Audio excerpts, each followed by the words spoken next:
My phone buzzed while I was rinsing a wine glass, and I saw the notification preview before I could stop myself. I froze with my hands under the running faucet, the water turning cold around my fingers, the glass slick in my grip. The little vibration kept echoing in my palm like it had a pulse.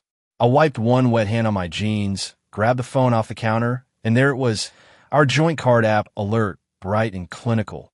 Purchase approved. The merchant name didn't look like any grocery store, gas station, or bar. It looked like a boutique. It looked like a place that would have soft lighting and velvet hangers. My throat tightened so fast I made a sound I didn't mean to make, a tiny inhale that felt loud in the quiet kitchen. I stared at the screen like if I stared hard enough, it would become something normal. The dishwasher hummed. The fridge clicked. The clock above the microwave did its steady ticking like it had no idea my life had just shifted half an inch off its track. I tapped the alert. It expanded. The amount wasn't huge, not someone stole your card, huge, but it wasn't small either, enough that it wasn't an accident. Enough that you don't swipe it without thinking. And then the category tag the app guessed it popped up, lingerie/apparel. I felt my stomach do that slow tilt, like my body was stepping back from something my mind was still trying to talk its way out of. For context, I'm a guy. I'm 34. My husband, Daniel, is 36. We've been together 8 years, married for 3.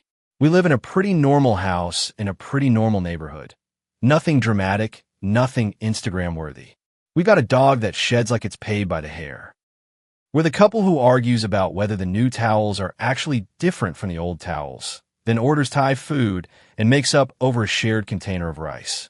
Daniel is the social one, the one with a group chat that never stops, the one who can walk into a room and come out with 3 new friends. I'm the steady one. I work in IT. I like receipts. I like routines. I like knowing what day the trash goes out and what's coming out of our account and why. Poker night has been Daniel's thing for years. It started before we got married. Him and 3 guys from work, a cheap table, a rotating host. I never questioned it because why would I?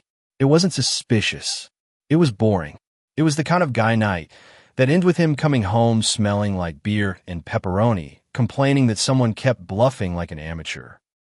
Sometimes he'd wake me up stumbling into bed and whisper, "I lost $20, don't judge me." And I'd laugh and tell him to go drink water. Lately, though, everything had been off. Not in a single obvious way. More like a pile of tiny things that didn't line up if you put them next to each other. His phone started living face down on every surface. He got cagey about taking calls around me, stepping into the hallway like the walls might be listening. He started forgetting little details he never used to forget. What time we were meeting friends, whether we had plans on Saturday, where he'd put the dog food. I told myself I was being dramatic. People get stressed. Work gets heavy. Marriage doesn't stay in its honeymoon forever. I didn't want to be the guy who turns into a detective because his husband is tired. But that notification, that didn't fit. Not with poker night. Not with Daniel, who wore the same brand of boxer briefs for years because he liked the waistband and hated shopping. I clicked into our card activity and scrolled, my wet thumb smearing little arcs across the glass. At first, I thought it was a one-off. Maybe he bought me something. Maybe it was an anniversary surprise, and he'd finally learned to plan ahead. My brain tried to do the kind thing, the version of reality where I didn't have to become a person who stares at transactions like they're clues. Then I saw the second charge. Same merchant, 2 weeks earlier. Smaller amount, like an accessory. And then another one from a month ago, same place. My mouth went dry the way it does when you're about to speak in a meeting and realize your voice might crack. I set the phone down on the counter too hard. The screen bounced against the granite, and I immediately hated myself for the violence of it, for the way my body wanted to break something just to prove I was still real. I walked to the living room like I was on autopilot. The dog lifted his head, tail thumping once against the couch, then settled again. The normalness of it made me angry. The way the throw blanket was folded the way I folded. The way Daniel's shoes were kicked off by the door, like always. I stood there staring at them like they belonged to a stranger. Daniel's text thread was at the top of my messages. Earlier that afternoon, he'd sent, "Poker tonight." Might be late. Love you. I could see it in my mind like a caption on a photo that suddenly made no sense. I didn't call him right away. I don't know why. Maybe because calling felt like stepping off a cliff. Maybe because part of me still wanted the universe to fix it before I had to.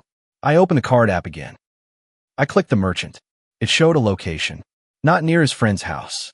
Not near his office. It was across town, near a strip of nicer shops, and a little boutique hotel I'd once looked up for a friend's anniversary. I stood there in my own house and tried to decide what kind of man I was about to be. The kind who waits. The kind who confronts. The kind who drives across town and confirms the worst thing with his own eyes. My hands were shaking. Not dramatic shaking. Just a thin tremor that made me feel like my skin didn't fit right. I went to the kitchen, grabbed the car keys, set them down again, then grabbed them again. I checked the time. Poker night starts at 8. It was 8:26. I texted him, "How's poker?" He replied almost immediately, "Down $10 already." Don't laugh. The speed of that reply was the thing that made my stomach drop even harder. Like he'd been waiting to prove normal. I typed, "Where are you?" There was a pause. Not long. Just long enough to be a pause that existed. Then, at Josh's. Why? My eyes went to the dog, to the couch, to the sink, to the dripping faucet I hadn't turned off all the way. Ordinary details. My mind felt split in two. One half wanted to believe him because believing him meant I got to keep my life. The other half was staring at 3 lingerie charges like they were screaming. I wrote, "Did you buy something at Larkin Lace?" It was a gamble. I didn't even know if that was the place. The merchant name had been slightly different, stylized, but close enough that I could take a shot. This time the pause was longer. Then what? I stared at the 3 dots when they appeared and disappeared and appeared again. I could feel my heartbeat in my throat. My phone was warm in my hand like it had been working too hard. I wrote, "Our joint card. There are charges. Tonight and before." I'm not mad yet. I'm just confused. That line, "not mad yet," was the most pathetic thing I've ever typed in my life. Like I was bargaining with reality for a softer landing. He didn't respond for almost a full minute. In that minute, I paced the length of the kitchen twice. My foot caught the edge of the rug, and I almost tripped, and the embarrassment of that, tripping in my own house while my marriage was collapsing, hit me like a slap. Finally, it's nothing. I'll explain when I'm home. Nothing. The word sat there like it was trying to smother the truth with a pillow. I typed, "It doesn't look like nothing. It looks like lingerie." Another pause. Then, "Can you not do this right now?" That message, "Can you not do this right now?" lit something inside me that wasn't rage. It was colder. It was the feeling of being placed last, of being treated like an inconvenience in my own life. Like I was interrupting his evening. I wrote, "Were you really?" He didn't answer. Instead, my phone rang. Daniel's face on the screen. Smiling photo from last summer at the beach, both of us sunburnt and laughing. The normalness of that picture felt like it belonged to a different timeline. I answered and said nothing, because if I spoke first, I didn't trust what would come out. "Hey," he said, too bright, too quick. I could hear noise behind him. Music, voices, the muffled thump of somewhere that wasn't a living room with a cheap card table. "What's going on? You sound weird." I laughed once. It came out flat. "I'm weird." "Babe, don't," I said, and my voice sounded wrong in my own ears. Dry. Controlled. "Where are you?" "I told you, I'm at Josh's." "Are you?" I said, and I hated the way my voice lifted on the end like a question I already knew the answer to. Because our car just got used at a lingerie store across town. Silence. Not total silence. There was still background noise. But Daniel stopped speaking, and in that gap I could hear my own breathing, too loud, too fast. "Okay," he said finally, and the word came out careful. "Okay, listen. It's not what?" I cut in. "Because what it looks like is my husband saying poker night while buying lingerie on our card. I'm not buying it for me." He snapped, and then immediately softened like he realized what that implied. "I mean, Jesus. That's not what I meant." I gripped the edge of the counter so hard my knuckles hurt. "Then who is it for?"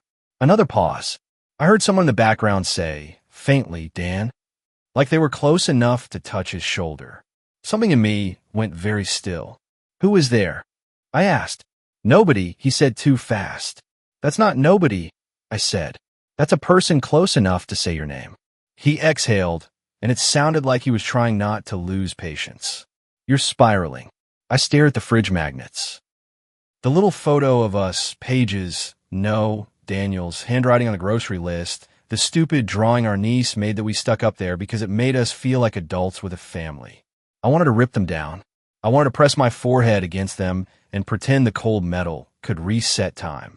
I'm not spiraling, I said, and my voice went steady in a way that scared me. I'm noticing. Can we talk when I get home? He said, quieter now. Not like this. Not like this, I repeated, and the words tasted bitter. So how? When you walk in and act like I'm crazy. When we watch TV and you pretend I didn't just see what I saw. He didn't answer. That's the thing. He didn't deny it with any conviction. He didn't say, I would never. He didn't say, you're wrong. He just breathed, and that breathing sounded like guilt. Then, very softly, he said, please don't make a scene. Make a scene. Like I was the embarrassing one. Like I was the risk. That's when the cold clarity became something solid. Pack a bag, I said. What? His voice snapped back to bold, like flipping a switch. Are you serious? If you come home tonight, you're not sleeping here, I said. I was surprised by how calm I sounded, like someone else had taken over my mouth. You're going to throw away our marriage over a misunderstanding? Over a misunderstanding, I repeated, and my laugh this time had no humor in it at all. Daniel, you didn't buy lingerie for a misunderstanding. You didn't lie about where you were because of a misunderstanding. He went quiet, and in that quiet, I heard that other voice again, closer now like it belonged beside him. Everything okay? Daniel didn't answer them. He didn't answer me either. The call ended. He hung up, just like that. I stood in my kitchen, staring at the dark screen like it might light up and fix this if I waited long enough. The faucet kept dripping because I still hadn't turned it off all the way. The dog scratched himself in the living room and sighed. The house stayed perfectly, brutally normal. 10 minutes later, a text came through. Don't do anything stupid. We'll talk when I get home. No, I'm sorry. No, I messed up. Just damage control, wrapped in a warning. I didn't respond. I opened the shared location app, stared at the little toggle, and turned it off. I don't know why that felt important, but it did. Like it was the only thing I could do that wasn't begging or exploding. Then I sat at the kitchen table and tried to picture him walking back into this house like nothing happened. Like he'd put down his keys and ask what's for dinner. Like I'd smile and play along. I couldn't picture it without my stomach turning. I'm writing this now because I genuinely don't know what the next step is. I don't know if I'm filing for divorce tomorrow, or if I'm going to sit across from him and listen to explanations that don't change the facts. I don't know if the moment the card notification popped up was the moment my marriage ended, or if it ended months ago and I just didn't have a receipt for it until tonight. I keep thinking about the casualness of it, the confidence, the way he thought he could keep a whole other life in the space between poker night and I'll be late. The way he told me not to make a scene, like I was the inconvenience, like my hurt was bad timing. If you made it to the end, thank you for watching. And if you've ever had one small detail, a charge, a text, a lie that didn't fit, crack your whole life open, feel free to share your story in the comments.